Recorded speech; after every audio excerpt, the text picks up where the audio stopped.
yakweretse imbabazi ze, yakweretse ubu. Mbega igice cya mbere kivuga ni gute wowe ubwawe uhaguruka ukazirikana iby'Imana yakoze. Abantu bazirikana iby'Imana yakoze, mureke twongere tuyishimire, twongere tuyishimire. Buriya ubwo n'Uwiteka wabikoze. Haleluya. Mumuhimbarize ahantu ategeka hose.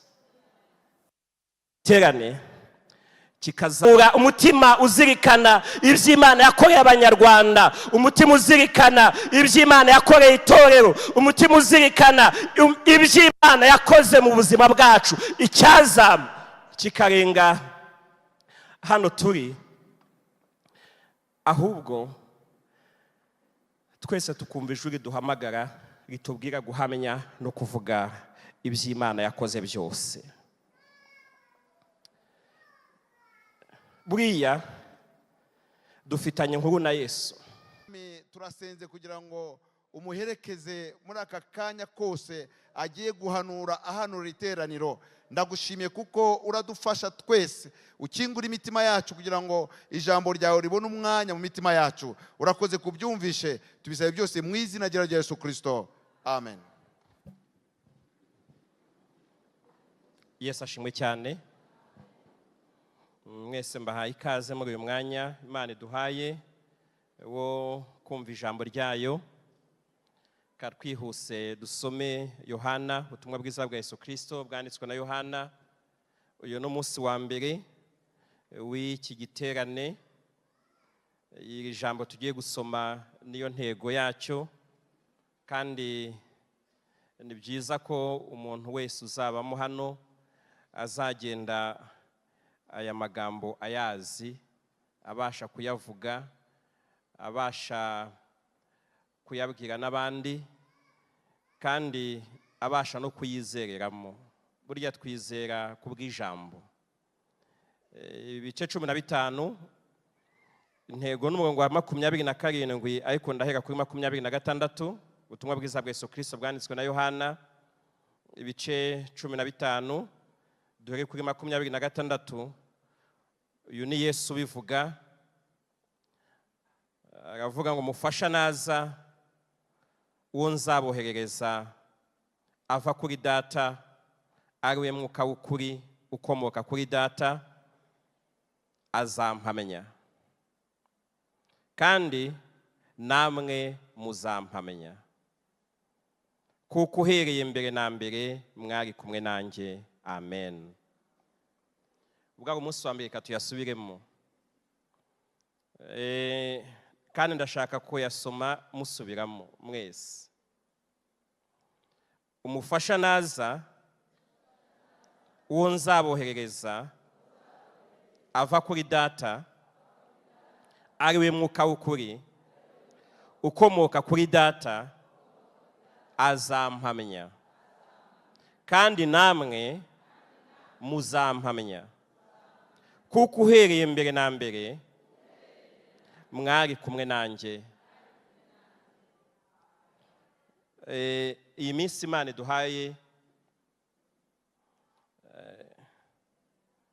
ndashaka ko wicaye wongera ugasenga, nubwo byaba umunota umwe. Hari indi mivuga ngo mwami uvuga nanjye ndumva, ndindiriye icyo umbwira.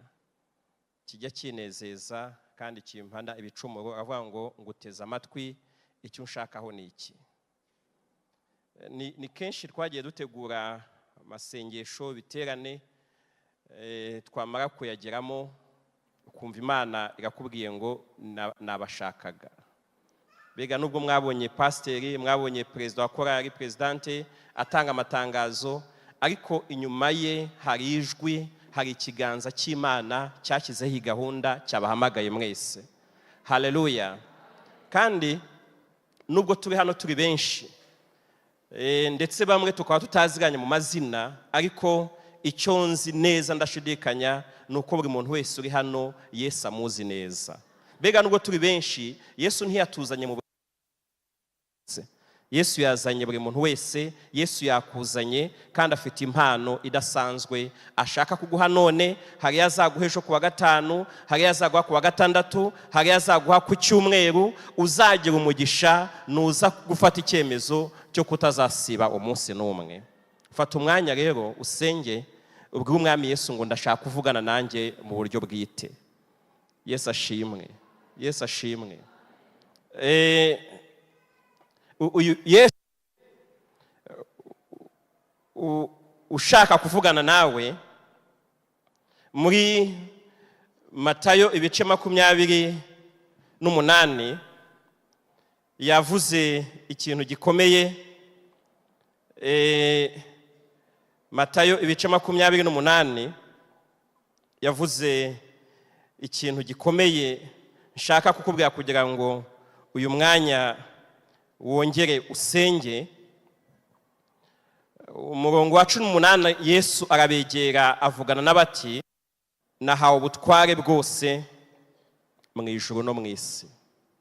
Mu cyongereza ravuga ngo, and Jesus came and spoke unto them saying, all power is given unto me in heaven and earth.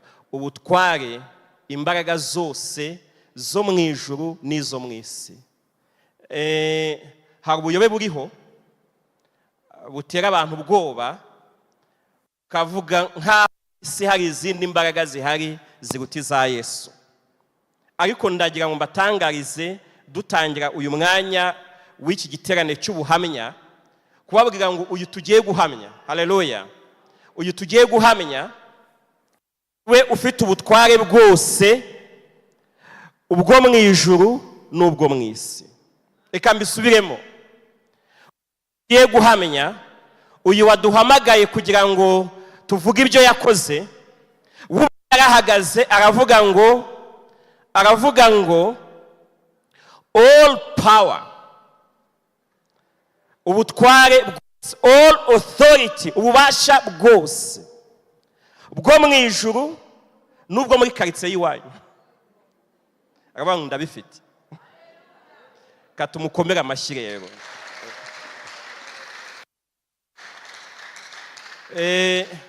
Hari ibintu mu isi bijya by'imbaraga, ariko Yesu yamaze gutangaza ngo ubutware bwose bwo mu ijuru nibukenera ndabufite, n'ubwo mu isi ndabufite.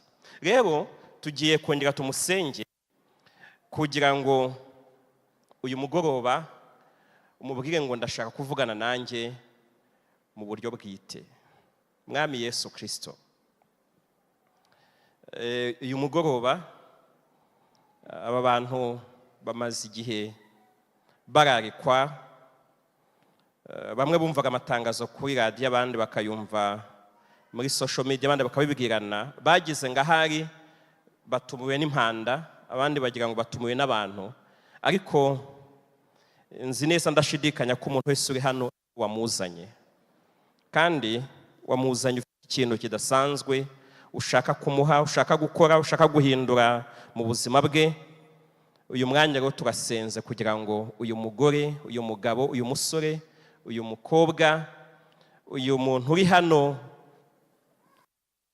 tazi nuko ejo bizagenda, tazi nuko na nijoro biza kugenda, uyu muntu uri hano utazi icyamukiza n'icyamufasha, uyu muntu uri hano ndetse nubwo twaje mu giterane cy'ubuhamya we yumva nta buhari, twamusengeye ngo uyu mugore ubuvugane nawe mu ijuru abasha kumva, uvugane n'umutima we, uvugane n'ubuzima bwe, uvugane n'amateka ye, uvugane n'ejo hashize he, uvugane na none he ndetse n'ejo hazaza, maze uburyo yaje ntaze gusohoka gutyo uyu munsi. Tugushimiye ko ufite ibyo guhaza umuntu wese uraha, ni mu izina rya Yesu tubisabye. Tugukomeye amashyi, tugagushimiye rero.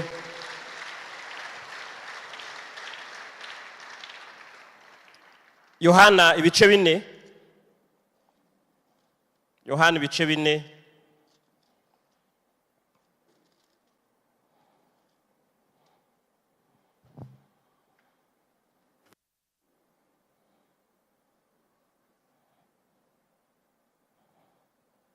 umurongo wa 28 uravuga ngo nuko uwo mugore asiga ikibindi cye aragenda ajya mu mudugudu abwira abantu ati nimuze murebe umuntu umbwiye ibyo nakoze byose, murebe ahari ko ari Kristo. Umurongo wa 39 nuko benshi mu Basamariya bo muri uwo mudugudu bizera Yesu kuko bumvise amagambo y'uwo mugore. Yenza gute? Ahamya ati mbwiye ibyo nakoze byose. Nuko Abasamariya bamusanze baramwinginga ngo agumane nabo, asibirayo kabiri. Hizera abandi benshi baruta abambere ijambo rye, maze babwira uwo mugore bati noneho si amagambo yawe yonyine aduteye kwizera, kuko natwe twiyumviye tukamenya ko uyu ari we mukiza w'abari mu isi koko. Muvuge ngo amen. Dukomeje muri iki gitabo cya ubutumwa bwiza bwa Yesu Kristo bwanditswe na Yohana, ibice 5. Hanyuma y'ibyo umurongo wa mbere, iyi mikrofone muyitabare bitarindiye ko Yesu aza kwitabara nayo. Hanyuma y'ibyo haba iminsi mikuru y'Abayuda, nuko Yesu agiye Yerusalemu, kandi Yerusalemu bugufi bw'irembo ry'intama hariho ikidendezi mu Ruheburayo cyitwa Betsaida, cyariho amabaraza 5. Muri ayo mabaraza hari abarwayi benshi, barimo impumyi n'ibirema n'abanyunyutse, bari bategereje ko amazi yihinduriza, kuko rimwe na rimwe marayika yamanukaga akajya muri icyo kidendezi agahinduriza amazi, nuko umuntu wabanzaga kujyamo amazi yihindurije niwe wakiraga indwara iyo ari yo yose. Hariho umuntu wari ufite indwara ayimaranye imyaka 38. Yesu amubonye aryamye amenya yuko amaze igihe kirekire arwaye, aramubaza ati mbese washaka gukira? Umurwayi aramusubiza ati databuja, simfite umuntu njugunya mu kidendezi y'amazi yihindurije, nkiza undantanga kumanukamo. Yesu aramubwira ati byuka wikorera uburiri bwawe ugende. Muri ako kanya uwo muntu arakira, yikorera uburiri bwe aragenda. Ubwo hari ku munsi w'isabato, nuko Abayuda babwira ukijwe bati dore uyu munsi ni isabato, kandi amategeko ntiyemera ko wikorera uburiri bwawe. Nawe arabasubiza ati uwankijije niwe wambwiye ati ikorera uburiri bwawe ugende. Baramubaza bati uwo muntu ninde wakubwiye ngo wikorere ugende? Ariko wakijijwe ntiyamenya uwo ari we, kuko Yesu yari yigendeye kandi hari abantu benshi.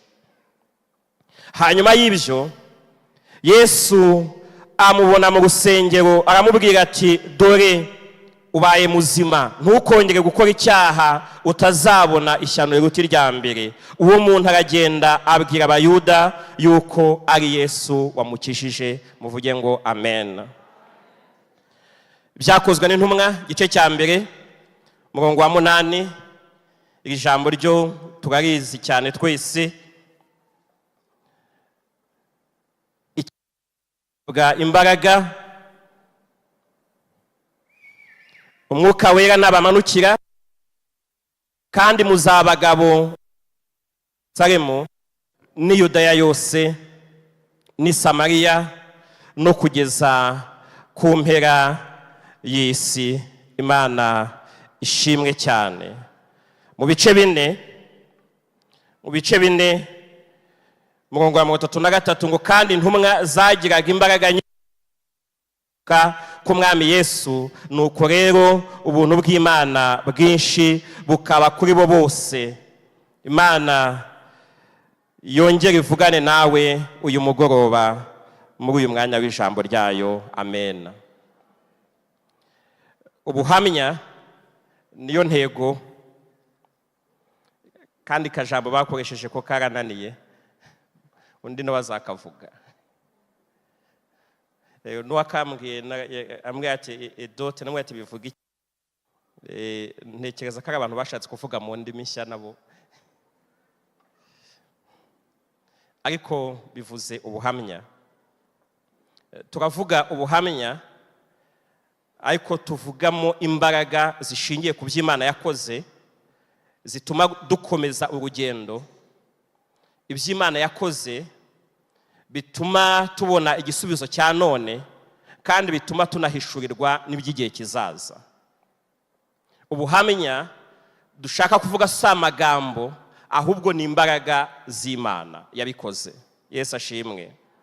Ni imbaraga zakoze, ni imbaraga zikora none, ni imbaraga zizakora, kuko nyirazo ari Uhoraho, kuko nyirazo ari Uwiteka, ari ibihe byose. Uyu mugoroba ku wa gatanu, ku wa gatandatu, ku cyumweru ni umuhamagara Imana iri kuduhamagara wo kugira ngo duhaguruke duhamye iby'Imana yadukoreye. Ndashaka gufasha tugashima tukiri gutangira, tugashimira korali Impanda ndetse n'itorero rya CGM muri rusange. Ubuyobozi mwemeye ko iyi minsi, iki cyumweru, iki giterane cyaba. Turashaka kubashimira ko mwumviye ijwi rya Yesu kugira ngo mwese muduhamagare. Yesu abahe umugisha.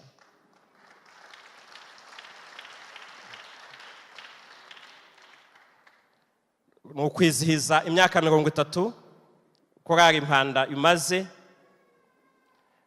tuvuga ubuhamya bw'iby'Imana yakoze,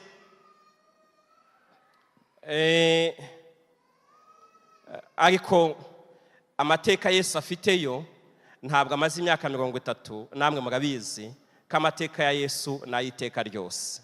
Rero nimuzumva tunavuze ibintu birengeje imyaka 30, mumenye ko Yesu wakoze muri imyaka 30, hari n'ibyo yakoze mu myaka 30 ariko amaze imyaka 1000 abiremye. Rero turahera aho yabiremeye. Haleluya. Kandi nimunumva tuvuga iby'imyaka 30 tugashyiraho n'ibyindi ijana izaza, nuko Yesu wabiremye, wabikoze, ntabwo abisoza uyu munsi. Ibyo yateguye n'ibyo yakoze nibidukomezanya urugendo rw'ahanye. Yesu ashimwe cyane. Uyu ni umuhamagaro rero, ni umuhamagaro ukomeye guhamenya. Yesu abwira abigishwa be, arabwira ngo umufasha namara kuza ari we Mwuka Wera w'ukuri, akaza azabaje gukora ni ukumpamya, kandi namwe muzampamya kuko mwanabanye nanjye. Muri abantu muzampamya kuko mwabanye nanjye. Kuba mwarabanye nanjye, hari ibyo mwambonyemo, hari ibyo munziho, hari ibihamya mufite muzavuga by'ibyo nakoze. Imana ishimwe. Uyu ni umuhamagaro Imana ihamagara abantu wo guhamya Yesu Kristo. Uyu mugoroba wo gutangira iki giterane ni umunsi wa mbere, kandi tuzagira abigisha benshi batandukanye. Hari ibintu Imana yashyize mu mutima wanjye ishaka kuvugana namwe. Haleluya. Icyambere,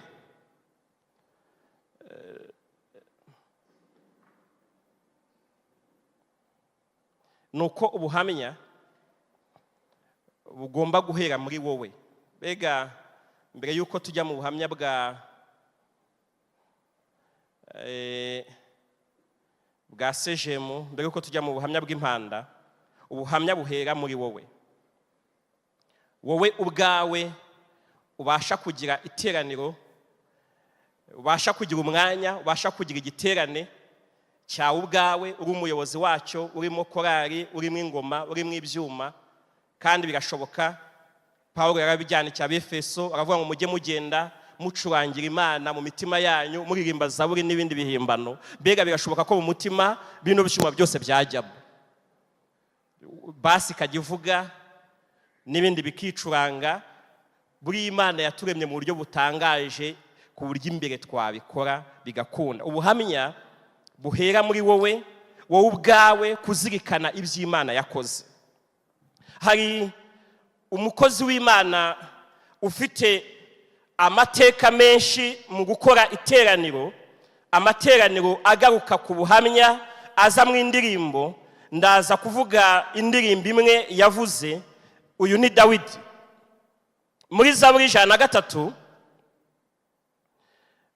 Iyi Zaburi irimo ibice bitatu by'ingenzi nshaka kuvugaho, bikwiye kuba bituyobora mu kumenya uburyo dukora igiterane cy'ubuhamya. Igice cya mbere ni iteraniro rya Dawidi ubwe wenyine, atangira avuga ngo mutima wanjye himbaza Uwiteka, mwa bindimo byose mwe muhimbaza izina rye. Mutima wanjye himbaza Uwiteka, ntiwibagirwe ibyiza yakugiriye byose. Uyu Dawidi ari kubwira nde? Ari kubwira nde? Ari kubwira nde? Ari kwibwira, mbega ari kubwira ngo mutima wanjye ntiwibagirwe ibyiza. Ibiki agaruka ku byiza, aravuga ngo icyambere ukwiye kuzirikana ni uwo barira ibyo wakiraniwe byose. Mbega ntiwibagirwe ko uri umunyabyaha, ntiwibagirwe ibyo wagiyemo, ariko uyu munsi ntugire na gato ngo wibagirwe imbabazi yakugiriye. Ikindi, agacungura ubugingo bwawe ngo butajya muri rwa rwobo. Ntibibagirwe ko ari umucunguzi, ntibibagirwe ko ari aho wageze warimbuka, maze uyu mucunguzi akaza akajya mu cyimbo cyawe. Ayavugaga Yesu.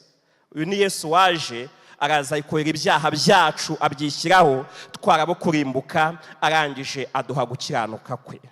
Yesu ashimwe. Aravuga ngo ajya haza ubusaza bwawe ibyiza, ntiwibagirwe ko no kurama ari ubitanga. Iki gice kibanza aravuga ngo akora ibyo gukiranuka, aca imanza zitabera, yamenyesheje Mose inzira ze. Uwiteka n'umunyebambe, ni umunyembabazi, atinda kurakara, afite kugira neza kwinshi. Haleluya. Ntakomeza kurwana iteka, ntagumana umujinya iminsi yose, ntiyatugira ibihwanye n'ibyaha byacu, ntiyatwita ibihwanye no gukiranirwa kwacu. Dawidi ari kwibwira ubwe. Ariko uyu mugoroba wo gutangira kino giterane, mbere yuko tuzumva presidente avuga ngo muri hano mu Mpanda hari iby'Imana yakoze, ndashaka kuguhamagara mu giterane cyawe bwite nawe. Haleluya. Aravuga ngo ntabwo yakwituye ibyo gukiranirwa, ntabwo nubwo yegeze agira umujinya, ntabwo yawugumanye. Yakweretse imbabazi ze, yakweretse ubu. Mbega igice cya mbere kivuga ni gute wowe ubwawe uhaguruka ukazirikana iby'Imana yakoze. Abantu bazirikana iby'Imana yakoze, mureke twongere tuyishimire, twongere tuyishimire, twongere tuyishimire. Buriya hari igihe Satani agira ngo twarabyibagiwe, ariko mureke kino giterane tuzongere tubwire Satani ngo twebwe turacyabyibuka ibyo Yesu yakoze, turacyabyibuka. Muzi impamvu? Buriya ibintu Yesu yakoreye umuntu wese uri hano, yagukoreye ibyawe. Yagukoreye ibyawe. Burya cyagihe ubona ugiye kwicwa ni Yesu waje arahaba. Buryo we yabibayemo, cyagihe uri mu ishyamba ugenda, cyagihe wihishe utazi niba ejo uzabaho, cyagihe hari uburyo Yesu yabanye nawe ubwawe. Niyo mpamvu rero ukwiye kuva mu giterane cya rusange ukabanza ugakora icyawe, kikubwira ngo bwira umutima wawe ntuzibagirwe iby'Imana yakoze. Hari ikibazo gikomeye mu itorero no muri iki gihugu turimo cy'u Rwanda, abantu bibagiwe. Kankubwire, niba amashimwe yawe bwite atabasha kukuzamura, wiza mu giterane cy'ubuhamya kuko ntacyo byakora. Niba amashimwe yawe bwite, niba ubuhamya bwawe butabasha gutuma wongera gusubizwamo imbaraga. Dawidi yaravuze ngo bagenda bagwiza imbaraga. Aya mashimwe n'ubuhamya ni amavuta atuma aho tugenda n'aho tunyura hose ntabwo ducogora, dusubizwamo imbaraga. Iyi Zaburi rero Dawidi aravuga ngo mutima wanjye himbaza Uwiteka, ntiwibagirwe ibyo yakugiriye byose, ntiwibagirwe ntibagirwe ko yakwambitse ubwiza nk'ikamba, ntibagirwe ko atagwituye ibyangana no gukiranirwa kwawe, ntibagirwe ko yagucunguye ubwo waba umanutse ugiye kujya mu rwobo ngo urimbuke. Igice kindi kirimo ni icyo guhamagaza noneho igiterane kinini. Umurongo bega igiterane gihuza isi n'ijuru. Ndabifuriza ko kino giterane kizababera igiterane gihuza isi n'ijuru. Haleluya. Mbega hagiye tuvuga ngo hari igiterane mpuzamahanga. Oya, ikintu kizabe mpuzamahanga kizahuza isi n'ijuru. Reba umurongo wa 20 aravuga ngo muhimbaze Uwiteka mwabamarayika bemwe, mwabanyamahanga, mwabanyambaraga nyinshi mwe, basohoza itegeko rye mukumvira ijwi ry'ijambo rye. Muhimbaze Uwiteka mwangabo zose mwe, mwabagaragu bemwe bakora ibyo akunda. Muhimbaze Uwiteka mwa mirimo ye yose mwe, muhimbariza ahantu ategeka hose. Mutima wanjye ahimbaza Uwiteka. Noneho asohotse mu mashimwe ye arahamagara aravuga ati noneho bikwiye kurenga Dawidi, ahubwo n'ingabo zo mu ijuru n'abamarayika abo yaremye bose, abamukorera bose, noneho baze bahimbaza Uwiteka. Yesu ashimwe. Mbega iyo umaze gusohoka mu mashimwe y'iby'Imana yakoze, ukabona ni byinshi, ukabona bifite ireme, ukavuga ati noneho rero aho bigeze ntabwo ari ibyanjye, ahubwo ndahamagaza n'ingabo zo mu ijuru, ndahamagaza n'abamarayika, ndahamagaza n'abaramenyi bo mu ijuru. Muzi impamvu? Nuko buriya mushobora kuramya Imana, mwaramya Imana mwenyine ntimushyiremo n'ibyo mu ijuru bakunda, cyangwa mukayiramya mu rurimi rwo muri karitsiye y'iwanyu, mukajya muririmba mu rurimi rwo mu Gatenga, mu rurimi rw'imuhoza, mu rurimi rwa Sejemu, mu rurimi rwo mu Gashyekero. Hari indimi buriya mu ijuru. Niyo mpamvu Umwuka Wera ajya ashaka gusengana natwe, kuko iyo asenganye natwe, niyo aje kuramya hamwe natwe, ahita akabijyana mu rurimi mu ijuru bumva. Yesu ashimwe. Rero igiterane gihuza isi n'ijuru naho abari mu isi bazirikana imirimo Imana yabakoreye, barangiza bakavuga ngo ntabwo twaba duhagije. Iki giterane noneho turafatanya n'ibizima, turafatanya n'ingabo zo mu ijuru, turafatanya n'abamarayika babandi bahora iminsi yose bikubita imbere yayo bavuga ngo uruwera, aravuga ngo namwe nimuhaguruke kugira ngo dushime Uwiteka, kuko Uwiteka ni mwiza. Igice cya gatatu kirimo aravuga ngo kandi ntibibere hano kuri Sejemu gusa, muza ahantu yavuze ari hehe, ngo mumuhimbarize ahantu ategeka hose. Mumuhimbarize hehe? Ahategeka hose. Mbega ni gute kino giterane kitaza kuguma muri aba bantu bicaye hano bafite n'ingo? Ese ingo zanyu arazitegeka? Ese hamwe mucuriza arahategeka? Ni gute byibuza abantu bari hano nibamara kuzirikana neza y'Imana baza kugenda bakicaza abana, bakicaza n'abakozi, bakicaza n'abazamu, bakicaza n'abakontabure babo, bakababwira ngo ntimuzabone bino mugiye ngo n'imbaraga zacu, ahubwo n'Uwiteka wabikoze. Haleluya. Mumuhimbarize ahantu ategeka hose. Terane kikazamura umutima ishima Imana muri iki gihugu, kikazamura umutima uzirikana iby'Imana yakoreye Abanyarwanda, umutima uzirikana iby'Imana yakoreye itorero, umutima uzirikana iby'Imana yakoze mu buzima bwacu. Icyazamu kikarenga hano turi, ahubwo twese tukumva ijwi duhamagara ritubwira guhamya no kuvuga iby'Imana yakoze byose. Buriya dufitanye inkuru na Yesu, dufitanye inkuru na Yesu, bega dufitanye amateka nawe. Hari igihe Satani aza ashaka kudutera ubwoba, tukamubwira ati wikigiza nkana, Yesu dufitanye amateka akomeye. Haleluya.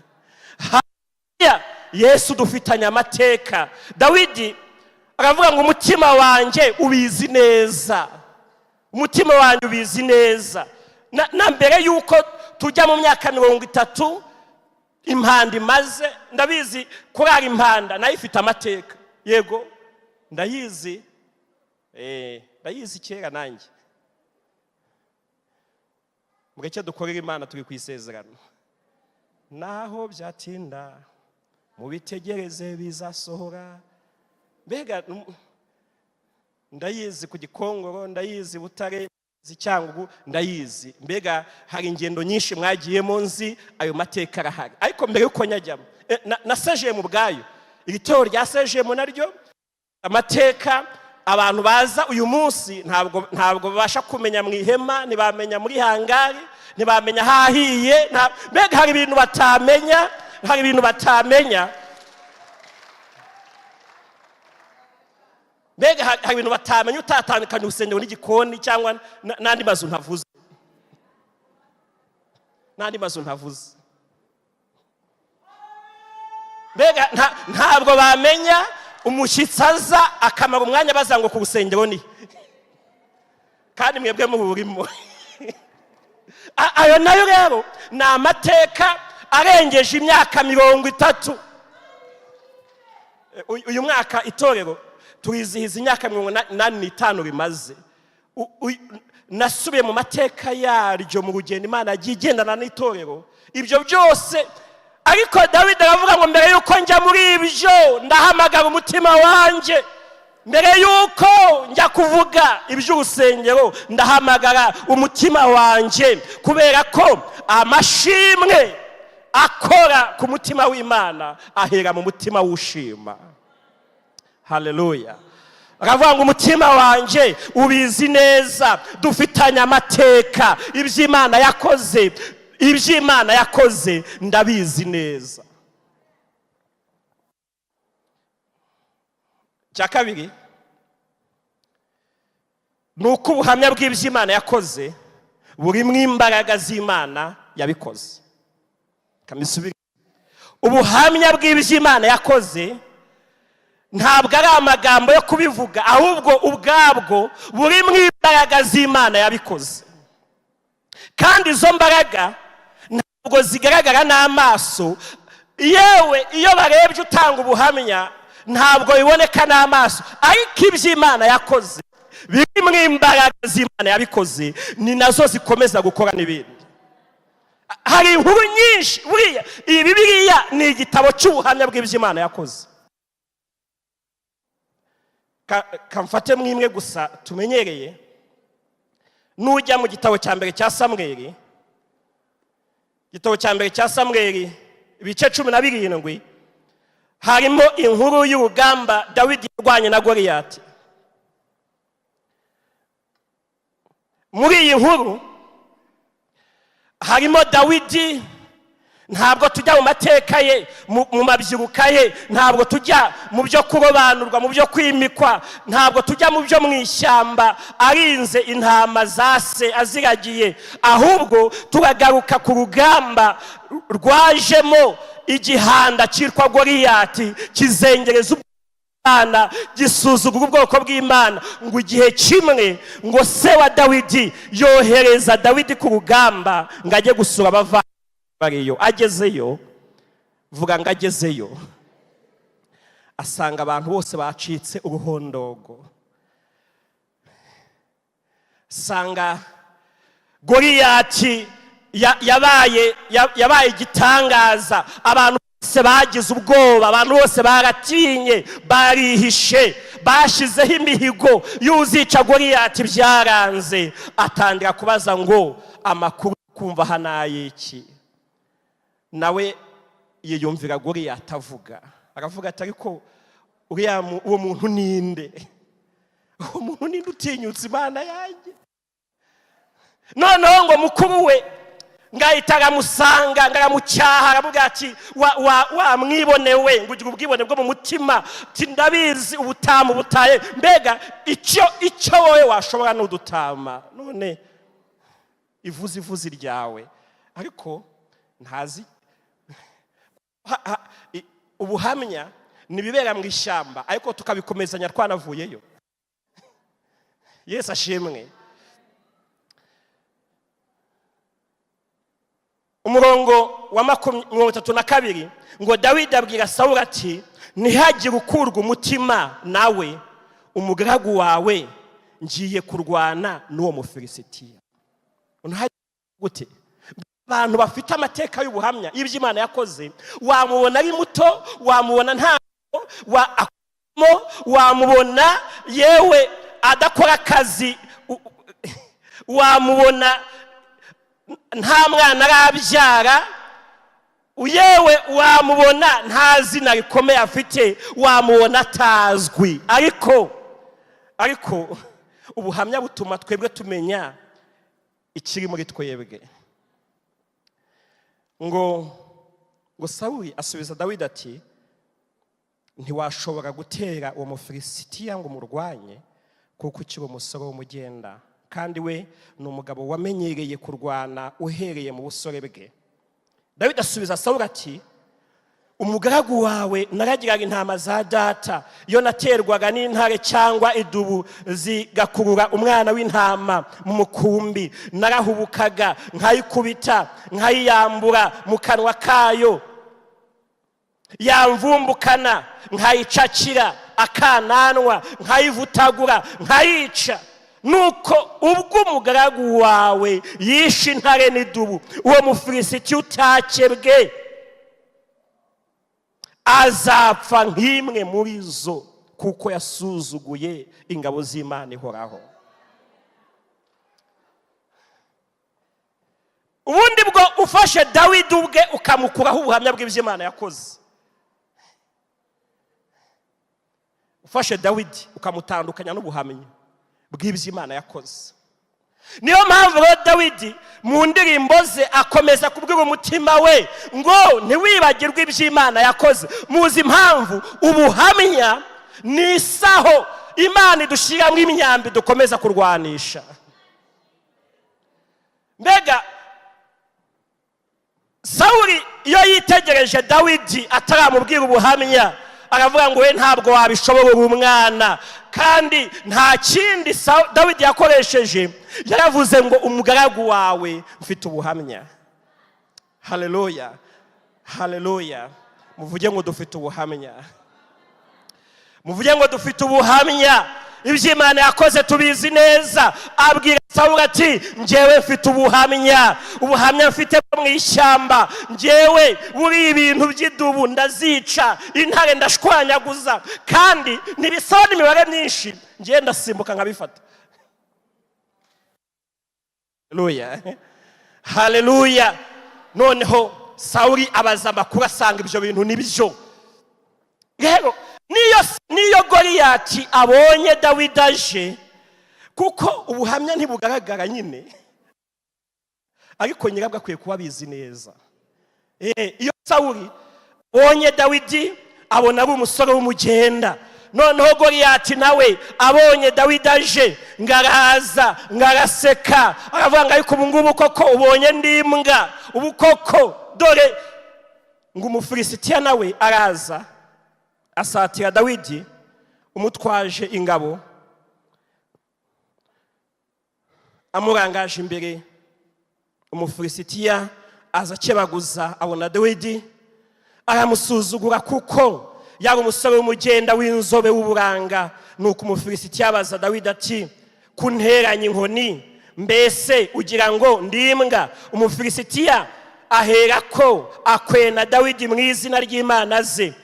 Abwira Dawidi ati ngwino nkubagira ibisiga byo mu kirere n'inyamaswa zo mu ishyamba. Dawidi abwira Umufilisitiya ati wanteranya inkota n'icumu n'agacumu, ariko njyewe nguteye mu izina ry'Uwiteka Nyiringabo, Imana Imana y'ingabo za Isiraheli wasuzuguye, uyu munsi Uwiteka arakungabiza, nkwice nguca igihanga, kandi ndakugaburira ibisiga byo mu kirere n'inyamaswa z'inkazi zo mu ishyamba, intumbi z'ingabo z'Abafilisitiya, kugira ngo abo mu isi yose bamenye ko muri Isiraheli hari Imana. Umurongo wa 47 aravuga ngo kandi ngo iri teraniro ryose rimenye ko Uwiteka adacirisha inkota cyangwa icumu, kuko intambara ari iy'Uwiteka kandi ari we uzabatugabiza. Ubwo ninde ugiye kurwana? Ninde ugiye kurwana? Intambara ni iy'Uwiteka. Rero kubera iki Dawidi arabizi neza ko Dawidi mu budawidi bwe ntabwo yakica intare, ntiyakica idubu. Niyo mpamvu wica ajyanye, ubuhamya ajyanye buri mu imbaraga z'Imana. Ubuhamya bw'iby'Imana yakoze ni Imana igendera muri twe, ni Imana ikorera muri twe, ni Imana ivugira muri twe. Niyo mpamvu ushobora kutubona nk'abagiye gupfa, ariko twebwe tutungisha benshi, ndetse tuzabaha iteka ryose. Babasha kutubona nk'abatamenyekana, ariko turi birangirire. Babasha kutubona nk'abantu boroheje, ariko gukomera kwabo kuri mu mbaraga Imana yashyize mu buzima bwacu. Rero ibyo ngibyo wanjye bizi neza.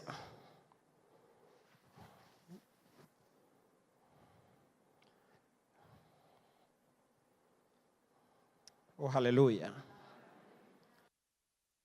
Shimwe Imana, ishimwe Imana, ishimwe.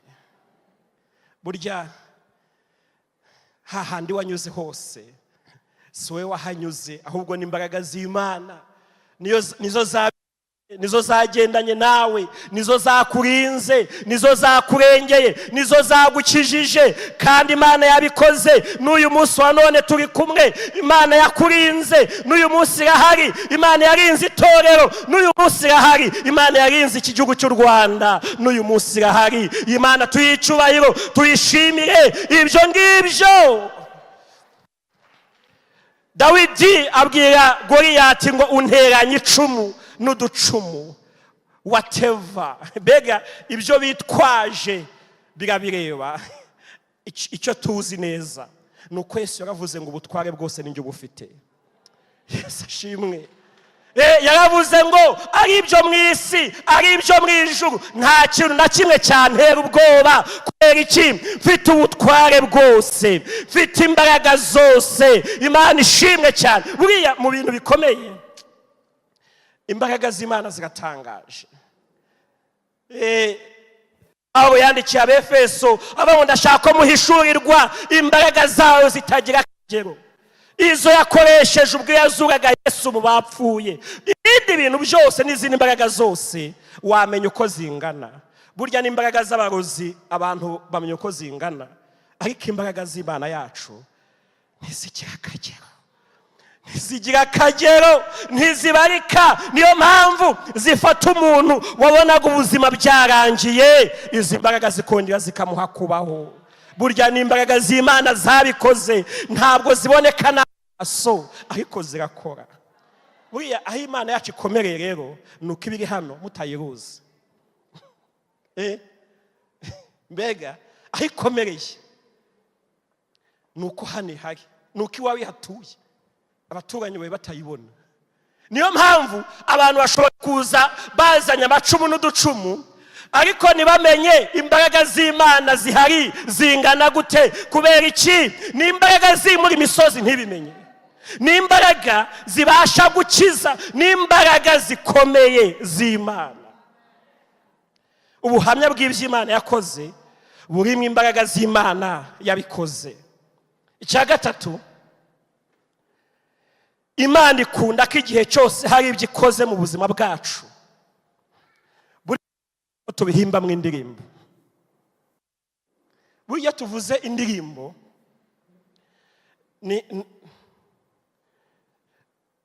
niyo mpamvu umuntu arepeta. Kurepeta si ugusubiramo se. Burya abantu bose baririmba bagira gute? Bararepeta, basubiramo. Ibyo Imana yakoze rero ishaka ko tubirepeta, ishaka ko tubisubiramo.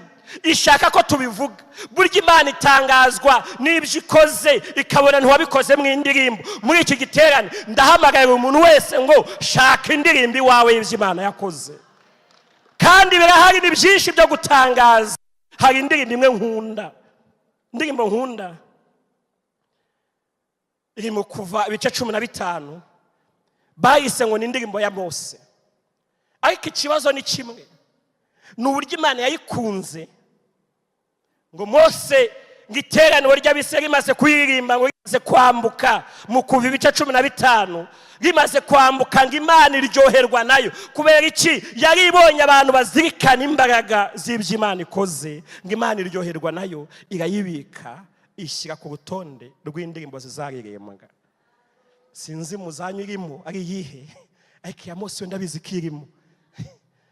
Iki gice rero cya 15 ngo Mose n'Abisirayeli baririmbira Uwiteka indirimbo bati, ndaririmbira Uwiteka kuko yanesheje bitangaje. Ifarashi n'uwihetse yabiroshye mu nyanja. Uwiteka n'imbaraga zanjye n'indirimbo yanjye, ampindukiye agakiza. Uwo niwe Mana yanjye, nanjye ndayihimbaza. Niyo Mana ya data, nanjye ndayishyira hejuru. Abanga Uwiteka ni intwari mu ntambara, Uwiteka niryo zina rye.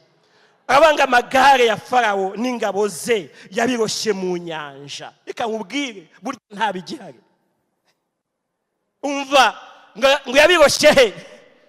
Buriya hari ibintu ugifite mu bitekerezo. Buriya hari igihe umuntu yabonye amafarashi n'amagare amwirukaho biteye ubwoba, Imana ibiroha mu nyanja, none wacyabirota. Oya, yava mu nzozi, yabiroshye mu nyanja. None se ko imaze imyaka 30 bitaragufata? Yabiroshye mu nyanja, nuko guhorera kwabyo kwari kunini. None uracyabirota.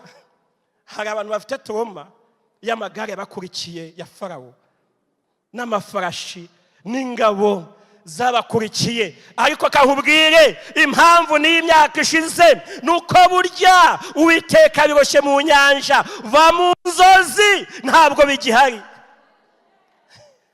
Ariko ubwo mwabyumvise, va mu nzozi.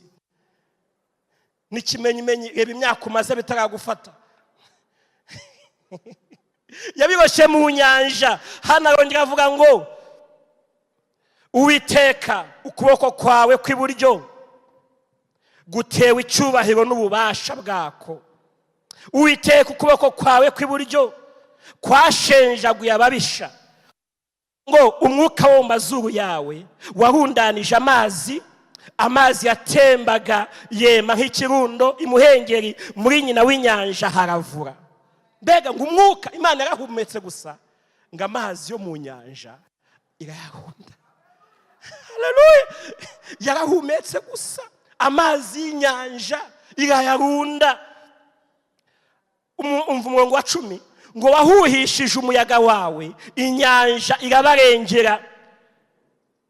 Barokera nk'icyuma cy'isasu mu mazi y'umuvumba. 16 wavuga ngo ubwoba no gutinya bizabafata, gukomera k'ukuboko kwawe kuzabajunjika nk'ibuye. Ariko Mana yanjye katumushimire.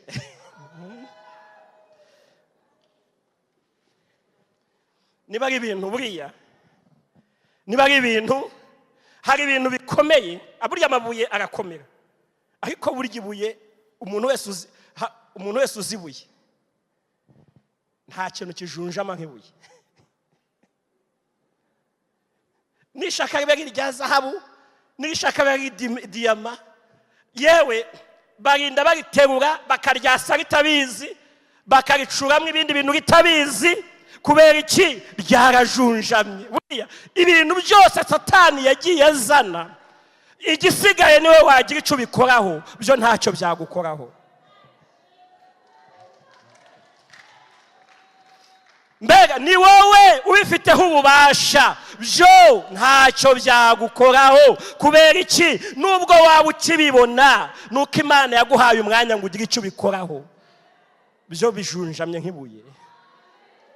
Mose rero ahimba iyi ndirimbo ngo ba Miriyamu barabyina, ngo Abisirayeli baririmba, ngo Imana iraryoherwa iravuga ngo umunsi nzatwara itorero, iyi nayo izaririmbwa. Imana ishimwe, Imana ishimwe.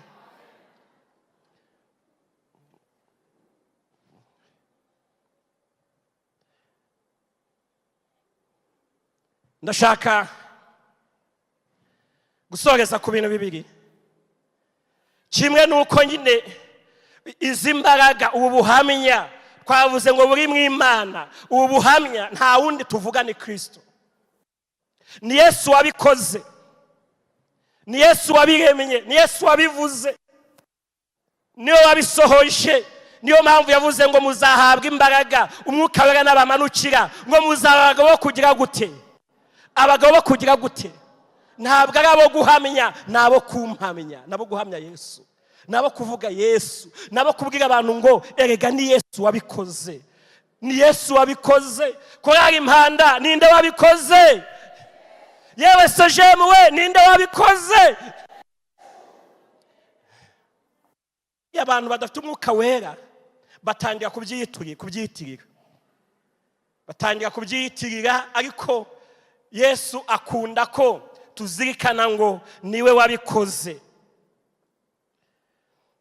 Ndashaka gusoreza ku bantu babiri.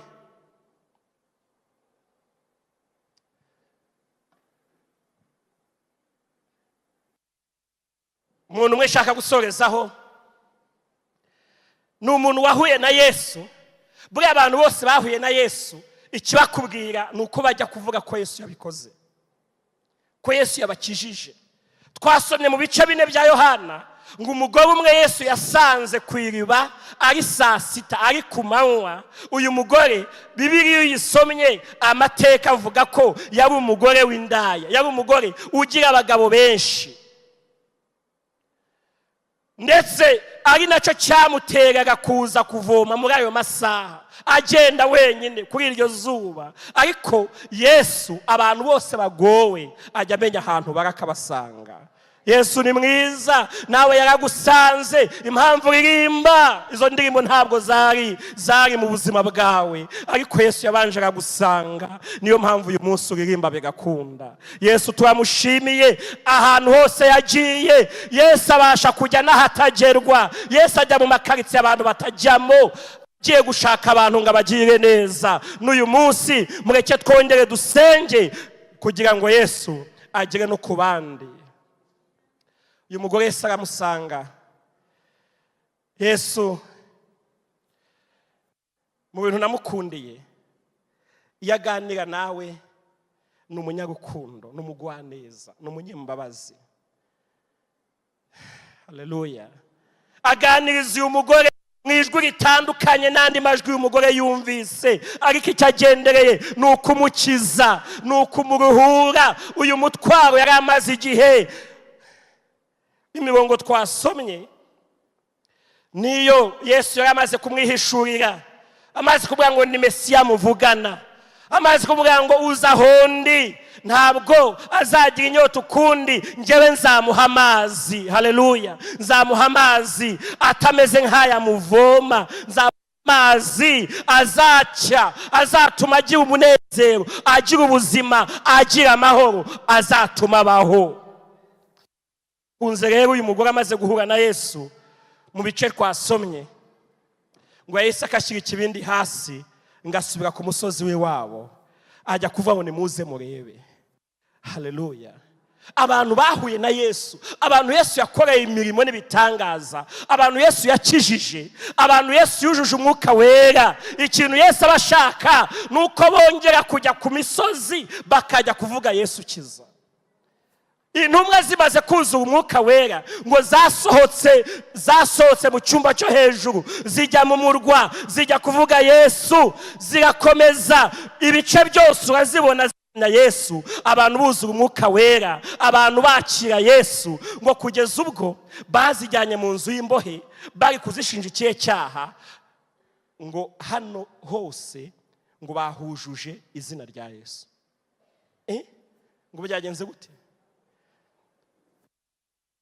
ikirego bari bafite cyari ikirego kuko i Yerusalemu hose bahujuje izina rya Yesu. Ariko ubu impanda ubu hari icyo twakora ngo izina rya Yesu byuze turyuzuze muri Kigali.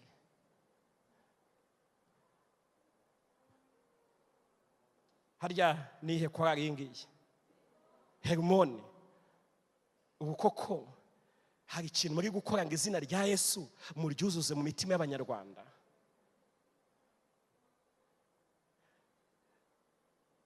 Barangije kubafunga rero baravuga ngo ariko ntabwo twakiyumanganya, namwe baravuga ati kamemu namwe ibyo twabonye uwo twabanye nawe imbaraga zamuzuye, mbega bakababwira ngo mwaramwishe ariko ntiyaheze ikuzimu, Imana yaramuzuye yamugize ukomeye, yamugize umwami na Kristo ubari iburyo bwa Data, niwe waduhaye izi mbaraga kandi yasize atubwiye ngo mwabanye nanjye uyu mwuka naza muzampamya.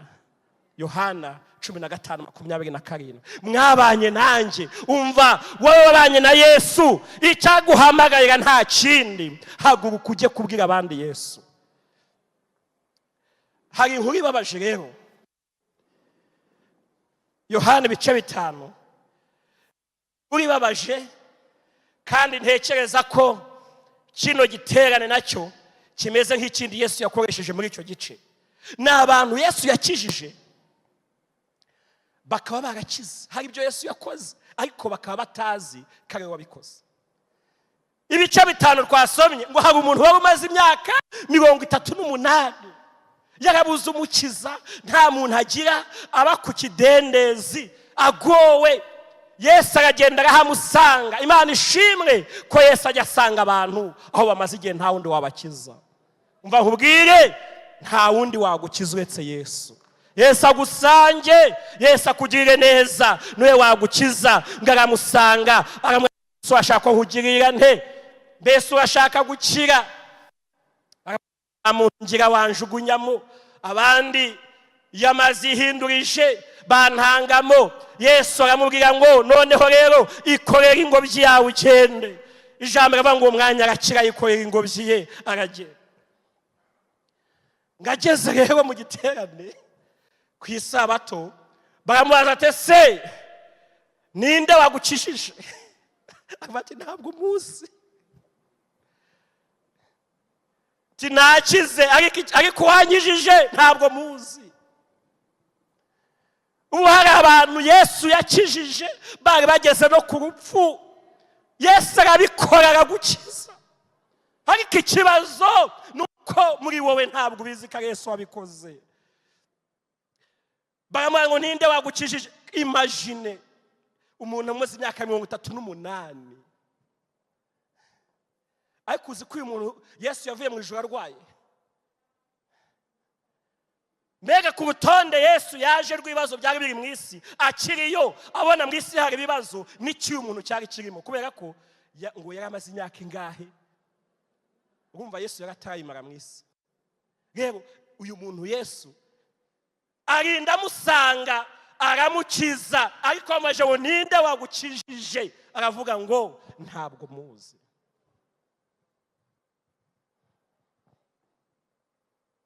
None se kuba nta buhamya tukibona, kuba amashimwe mu rusengero ari abashingiwe gusa, nuko Imana itari kubakiza ariko irabikora, byarangiza tuvuga ngo ntabwo mbizi wabikoze. Uwo muntu muri kumubaza ngo koko ntabyo yakoze.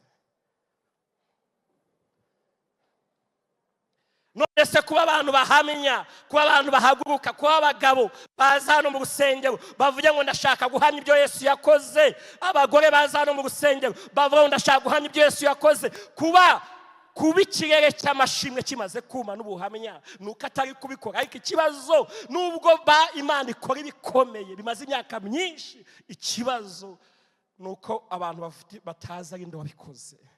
Ndetse bamwe batajya kugira ngo n'imbaraga za bene wabo n'iz'amashuri, batajya ngo ni siyasa bazi, ariko ntuyirusha abandi, ni Yesu wabikoze.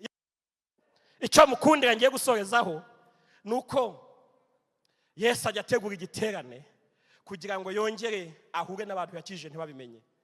Ababwira ati ni njye.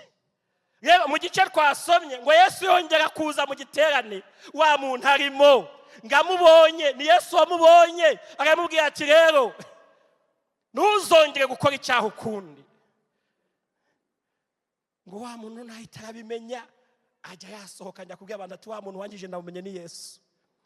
Nabimenye ni Yesu wanyijije. Iki giterane impanda mwahamagaye ni Yesu ushaka kongera kwiyereka, kongera kuvugana n'abantu. Amaze imyaka 10, amaze imyaka 5 akijije, agiriye neza, arengeye, ariko iyo myaka yose bakaba nta shimwe ribasohokamo.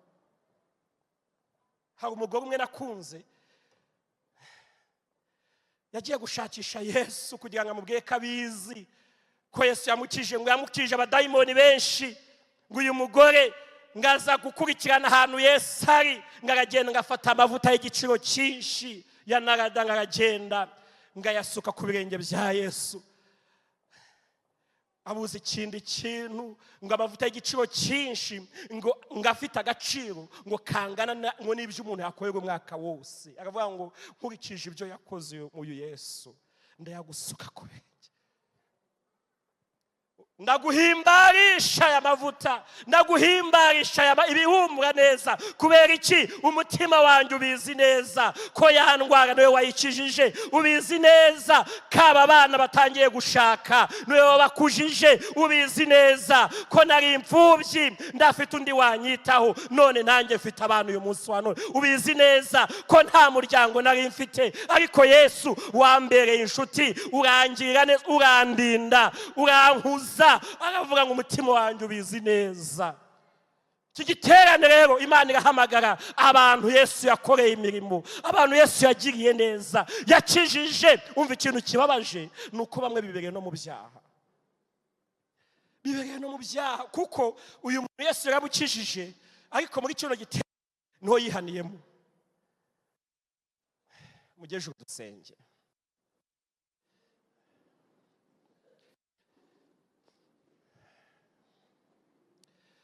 Ndahamagara wowe Yesu yakoreye imirimo n'ibitangaza, ndakwingingiraga amaso yawe nahweze, wongera ubone ibyo Imana yakoze mu buzima bwawe, yakoze mu rugo rwawe, yakoze iwawe, yakoze mu mibereho yawe. Wibuke ibyo yagukijije naho yagukuye, ariko uyu munsi wabihinduye ibintu bisanzwe, ntabwo uzirikana ko Imana yabikoze. Ariko Dawidi aravuga ngo mutima wanjye ntiwibagirwe, ntiwibagirwe, mutima wanjye ntiwibagirwe, ntiwibagirwe, ntiwibagirwe. Niwe wakijije indwara zawe zose, niwe wagucunguye ngo utajya ikuzimu, yakubabarira ibyaha. Abati mutima wanjye ntiwibagirwe. Ndongera guhamagara umutima wawe, mutima kanguka, hari ibyo Imana yakoze, kandi gashaka ko tugendana ibihe byo kuzana ububyutse muri iki gihugu, ariko imitima isinziriye ntabwo yabyutse igihugu. Niyo mpamvu mpamagara umutima wawe ngo kanguka, wongere ubone ibyo Imana yakoze.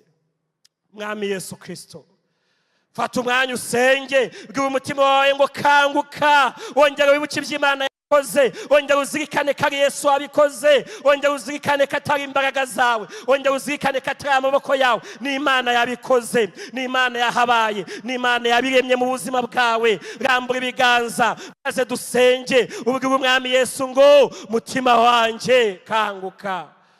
Oh Yesu Kristo, uyu mugoroba tuje imbere yawe muri iki giterane cyo kuvuga ibyo Imana yakoze, ariko turasengera abantu bose bugaye, bananiwe, batakibona ibyo Imana yakoze mu buzima bwabo, ahubwo babona ibibazo biri imbere yabo. Nyamara ibyo wakoze ni isaho ushyiramo imyambi yo gutsinda ibyo imbere yacu. Uyu mwanya turasengera iteraniro ryose, turarisengera kugira ngo wongere ukangurire imitima yacu kuguhimbaza, kuguhamya, kwamamaza, kuvuga imirimo wakoze. Mana yacu we, turabyibutse, tukuramburiye amaboko, tuguhaye icyubahiro, turabyibutse twibutse imbabazi zawe, twibutse urukundo rwawe, twibutse impuhwe zawe, twibutse ibambugira, twibutse ko wahaye abagore kubyara, twibutse ko wakujije abana, twibutse ko wagiye udukiza mu makuba si rimwe si kabiri, twibutse ibyo wakoreye imiryango yacu, ibyo wakoreye cy'u Rwanda turabyibutse, tukuramburiye amaboko, ibyo wakoze muri iri torero turabyibutse, tuguhaye icyubahiro. Oh Yesu shimwe, Yesu shimwe, Yesu shimwe, Yesu shimwe. Atuza kawusenge, atuza akanwa kawe usenge, wongere watura uvuga iby'Imana yagukoreye, byatuza akanwa kawe, byatuza akanwa kawe, wongere uvuge n'akanwa kawe iby'Imana yagukoreye, wongere ubwire umwami Yesu ngo iki ndakibutse, iki ndakibutse, iki ndakibutse, iki ndakibutse. Wongere ubwire umwami Yesu ngo n'imirimo y'intoke zawe, n'imbaraga zawe, n'ububasha bwawe, ahari iminsi yose wari umaze wagiraga ngo nta mbaraga z'Imana zabijemo, ariko ni Yesu wenyine wabikoze. Atuza akanwa kawe, atuza akanwa kawe uvuge, urangurure n'ijwi ryawe, urangurure n'ijwi ryawe, uririmba indirimbo yo mu mutima wawe yo kuzirikana iby'Imana yakoze, kuko ni Yesu wabikoze. Oh haleluya, oh Yesu shimwe, Yesu shimwe, Yesu shimwe, Yesu shimwe, Yesu shimwe, Yesu shimwe, Yesu shimwe, Yesu shimwe. Oh haleluya, oh haleluya. Yesu tugukomeye amashyi, turagushimiye, tuzirikanye kari imirimo yawe, tusiye kari imbaraga zawe. Erega ni byinshi, ni byinshi, ni byinshi.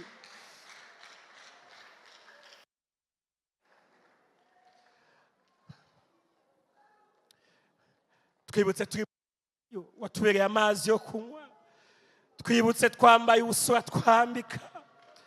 Yesu we, twibutse tutazi ko umunsi w'ejo uzabaho, twibutse twakira amakuru y'impuha gusa, nta buzima, nta mahoro, twibutse dusuzuguritse, turi hasi, twibutse igihugu cyacu nta zina gifite, twibutse ibyo bihe byose. Mwami Yesu Kristo, muri byavuze ngo nubona ko byibagiwe uzanyibutse ibyuya byose wabize ku bwanjye, ibyuya wabize Yesu turabyibutse, kari imbaraga zawe, kari amaraso yawe igiciro cyinshi, turabyibutse, kari imbaraga z'umwuka we, kari amaboko yawe yatumye bya bindi byaduhagurukiraga bijunjama bikaba nk'ibuye, bikaba bimaze nta bubasha bikidufiteho. Yesu shimwe, Yesu shimwe, Yesu shimwe, Yesu shimwe, Yesu shimwe, Yesu shimwe.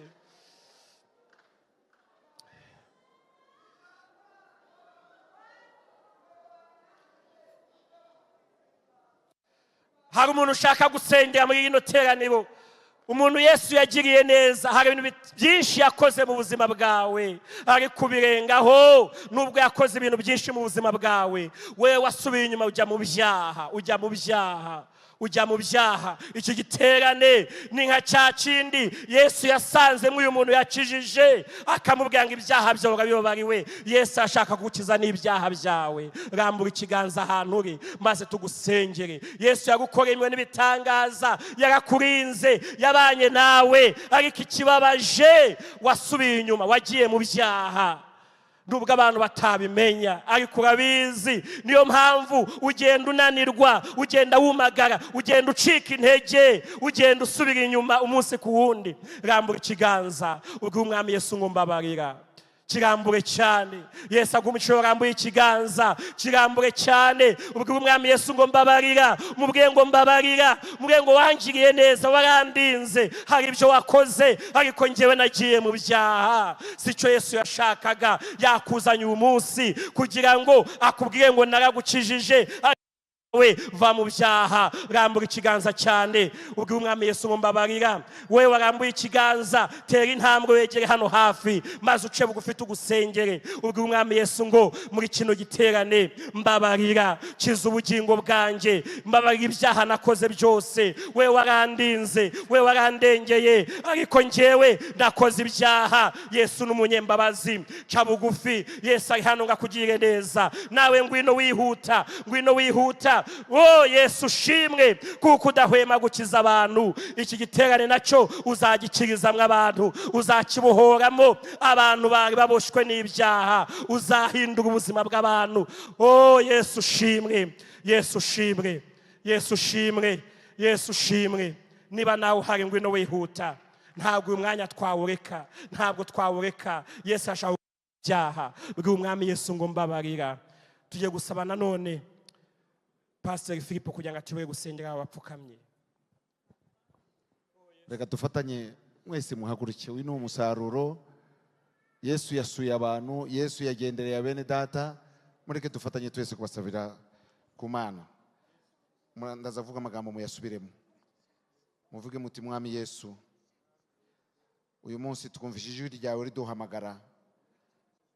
Wakomanze ku mitima yacu, bitumye twibuka ibyo wadukoreye byose. Niyo mpamvu dusabye imbabazi zawe. Urakoze ko tubabariye mu izina rya Yesu Kristo. Data turagushimiye, Data turaguhimbaje, ugira imbabazi nyinshi. Niko Yona yavuze, aravuga ngo ibyo navuze nyiri iwacu nuko namenye ko uri Imana ibabarira, Imana itinda kurakara, Imana igira ubuntu bwinshi. Aba bene data uyu munsi bitabye mwami Imana yacu, bitabye imbabazi zawe, bitabye urukundo rwawe, bapfukamye kuko umwuka wawe yabakozeho, yagiye bibutsa ibyo wabakoreye byose. None uyu munsi babizirikanye, ubababarire mwami, ubezesha amaraso yawe, babashe gukira, babashe kuba bazima, babashe kugira amahoro yo mu mutima, kuko uwo wasuye agira amahoro. Urakoze Yesu, urakoze kubagiriye neza. Turagushimiye ku imbabazi zawe zose, mu izina rya Yesu Kristo bisabye. Amen, amen, amen.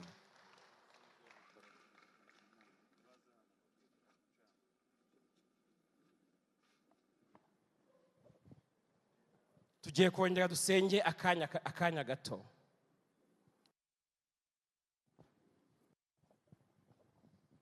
Hallelujah.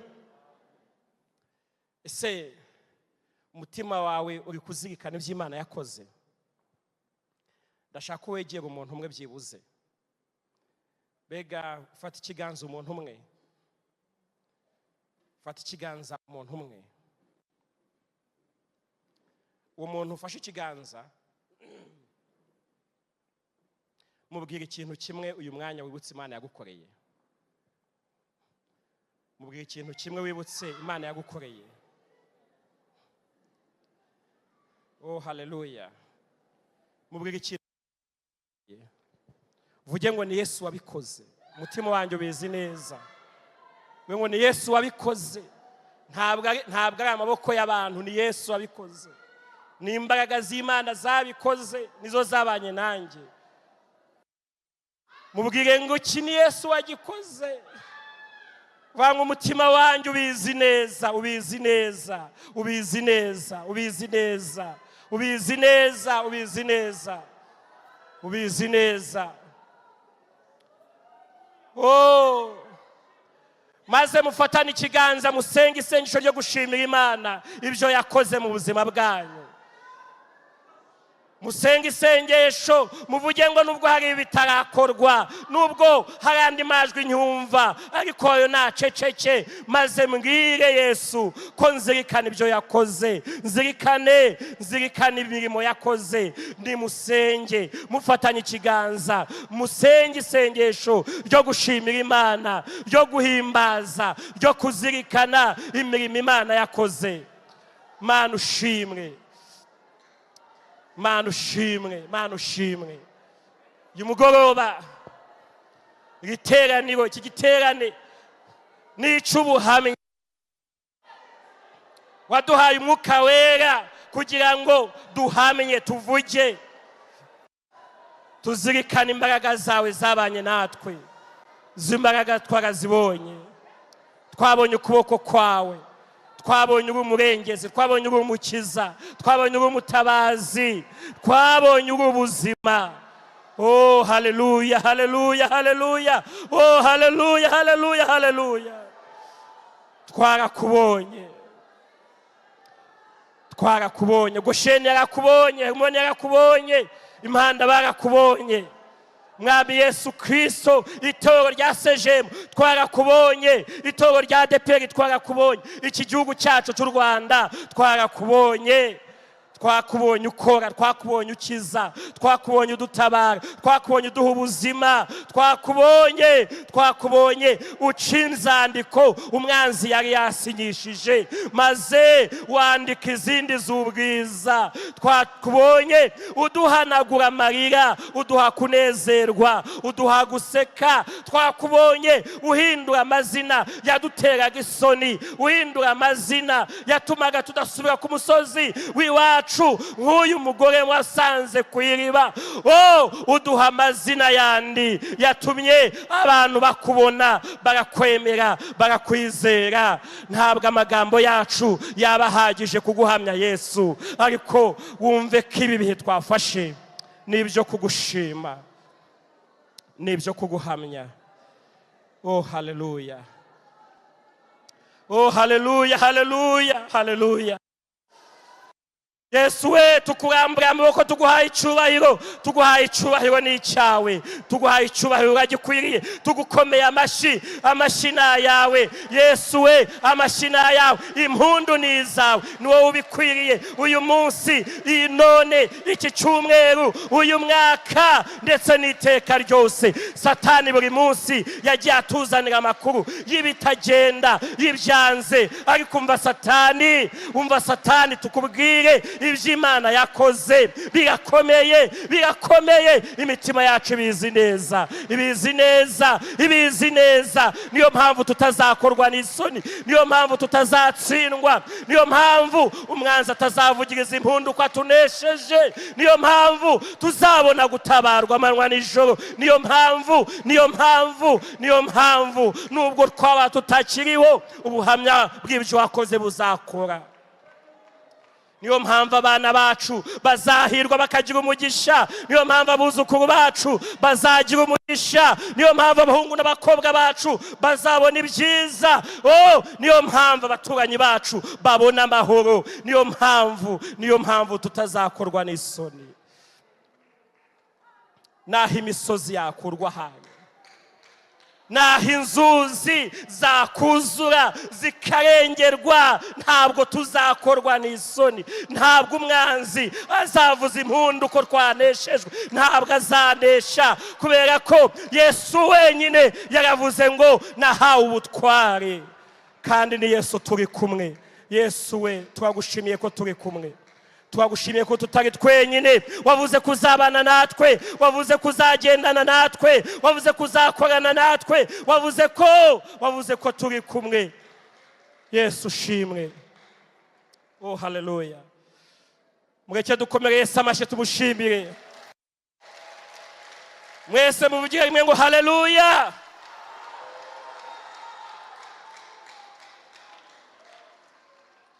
Mutuze gato mbabwire,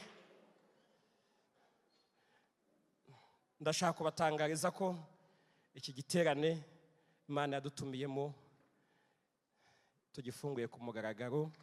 Muzabona ibyiza, muzavugane n'Imana, kandi ngo muyihimbarize ahantu hose Imana itegeka.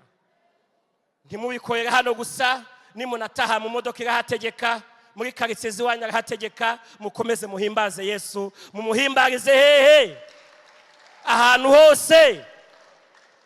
Mbega ntihagira n'ushaka kubikubuza, umubwiye ngo na hano arahategeka. Yesu abaha umugisha, mwakire umugisha w'Imana.